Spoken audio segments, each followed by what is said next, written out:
बिस्मिल्लाहिर्रहमानिर्रहीम अस्सलाम वालेकुम वीवर्स। आज मैं आपसे जो रेसिपी शेयर करने जा रही हूँ ये पोटा कलेजी की है और ये बन के बहुत ही मज़ेदार बनते हैं।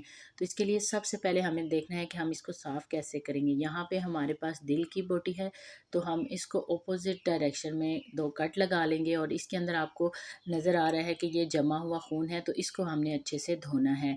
इसके बाद पोटे की सफाई के लिए जितने भी छीछड़े या कोई चर्बी वगैरह लगी होगी हमने वो अच्छे से साफ़ कर लेना है और अंदर वाली साइड से भी इसको चेक कर लेना है। वैसे तो दुकानदार इसके ऊपर से झिल्ली जो है वो उतार देते हैं, लेकिन अगर कोई थोड़ी बहुत रह जाए तो हमने उसको उतारना होता है। इसकी बस यही सफाई है और फिर हम इसको कट लगा के दो हिस्सों में कर लेंगे। इसके बाद कलेजी है तो यहाँ पे पिक्का लगा होता है तो इसको भी हमने काट के निकालना होता है। अगर ये सालन के अंदर चला जाए तो सालन कड़वा हो जाता है।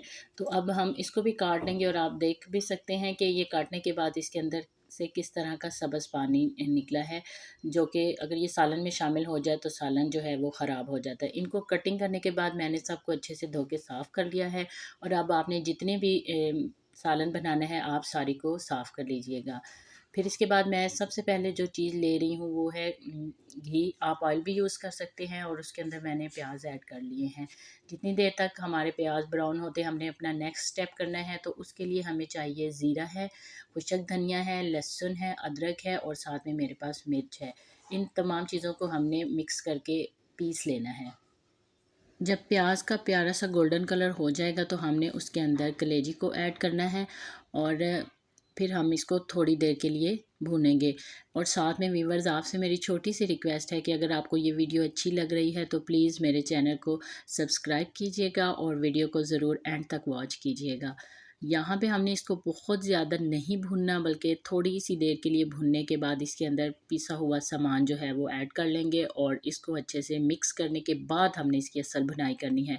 तो इसको हम तकरीबन 7 से 8 मिनट के लिए भूनेंगे और यहाँ पे इतना टाइम हो चुका था और आप देख भी सकते हैं कि इसने अपना कलर जो है वो चेंज कर लिया है।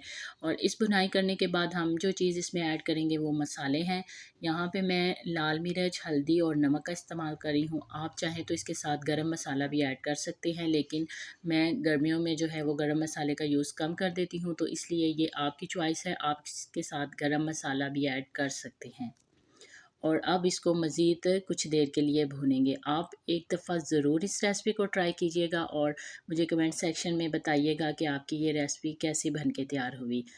और इसके बाद जो मैंने यहाँ पे 3 से 4 टमाटर लिए हैं और उनको ग्राइंड करके ऐड किया है। आपने टमाटर को इसी तरह ऐड नहीं करना, कोशिश करें कि आप उसको ग्रेटर पे कर लें या फिर आप ग्राइंडर में कर लें, तो आपकी ग्रेवी जो है बहुत ही अच्छी और मज़ेदार सी बन के रेडी होगी।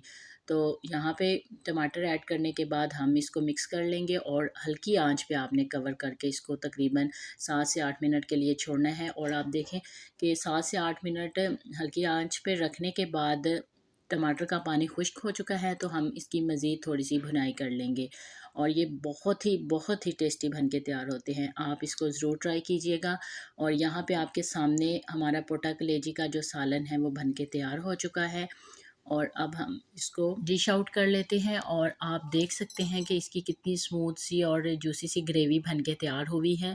और अब हम इसको मज़ीद मज़ेदार बनाने के लिए इसके ऊपर बारीक कटिंग की हुई सब्ज़ मिर्च और सब्ज़ धनिया ऐड कर लेंगे। आप इसको गर्म रोटी और नान के साथ इंजॉय कर सकते हैं।